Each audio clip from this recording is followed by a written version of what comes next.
Je vous adresse mes salutations affectueuses au nom de Jésus-Christ. Le Seigneur Jésus-Christ est un Dieu plein d'amour et d'attention envers vous. Savez-vous à quel point? Au point qu'il observe même comment vous êtes habillés. Vous vous demandez peut-être, Jésus regarde-t-il même notre façon de nous habiller? Si nous ouvrons les Saintes Écritures dans la Bible, plus précisément au psaume numéro 30 au niveau du verset 11, que nous dit exactement l'homme de Dieu, le célèbre et grand roi David, « Tu as délié mon sac et tu m'as ceint de joie ». Cela signifie que tu as ôté quelque chose et m'as revêtu de quelque chose d'autre. Tu as ôté mon sac. Vous vous demandez peut-être ce que signifie un sac? À l'époque de l'Ancien Testament, des personnes comme les rois et les prophètes, lorsqu'ils étaient confrontés à des problèmes insupportables, à la souffrance et au péché, ils avaient l'habitude de porter un vêtement appelé sac en signe d'abandon à Dieu, de confession et de prière. La Bible parle aussi du fait qu'ils portaient un sac et s'asseyaient sur la cendre lorsqu'ils priaient. Si vous me demandez ce que signifie le sac, n'y a-t-il pas des sacs qui servent à conserver le riz, le paddy, etc.? Comment serait-ce si une robe était cousue avec ce matériau de sac? Imaginez un peu, ce serait très inconfortable. Cela provoquerait des démangeaisons.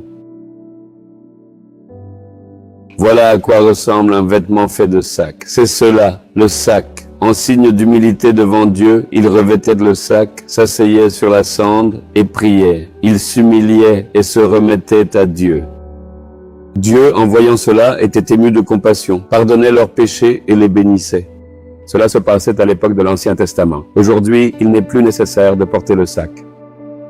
Il suffit que nous nous repentions dans notre cœur. Il suffit que nous nous humilions intérieurement. À cette époque, ils utilisaient le sac comme signe d'humilité devant Dieu pour se sacrifier et prier. Porter cela était inconfortable et cela piquait aussi. Je m'humilie pour prier à propos de cette chose en particulier. C'est un signe pour l'exprimer. Il s'allongeait aussi sur la cendre. C'est une forme de prière. David dit, « Tu as ôté mon sac ». C'est comme si Dieu disait, « Ce n'est pas nécessaire pour toi. Ne te fais pas de mal ainsi. Tu as retiré mon vêtement de deuil et de tristesse et tu m'as revêtu d'une immense joie. » Il nous offre gracieusement un habit magnifique que l'on appelle la joie.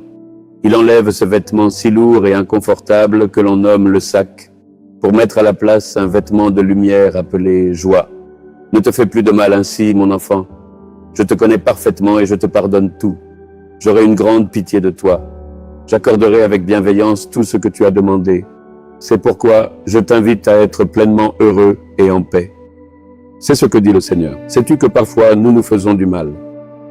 Les gens pensent que nous sommes très pieux si nous nous faisons du mal.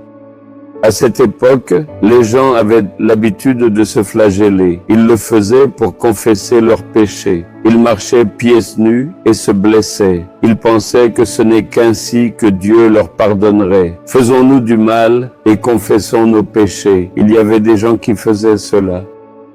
Mais cela était acceptable jusqu'à la mort de Jésus-Christ. Après la crucifixion de Jésus-Christ, le Seigneur dit, « Pourquoi veux-tu te faire du mal?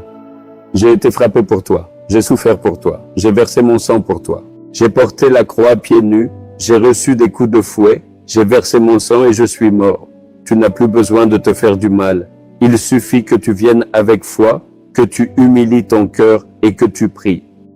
Je t'ornerai du vêtement de la joie. Voilà notre Seigneur. Fille, fils, tu n'as pas besoin de sac en toile, ne te fais pas de mal.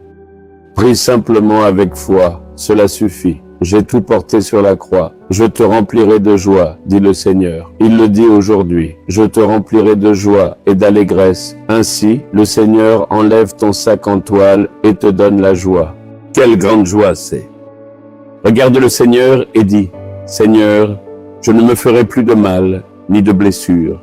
Je me remets à tes pieds. Merci de m'avoir donné le vêtement de la joie.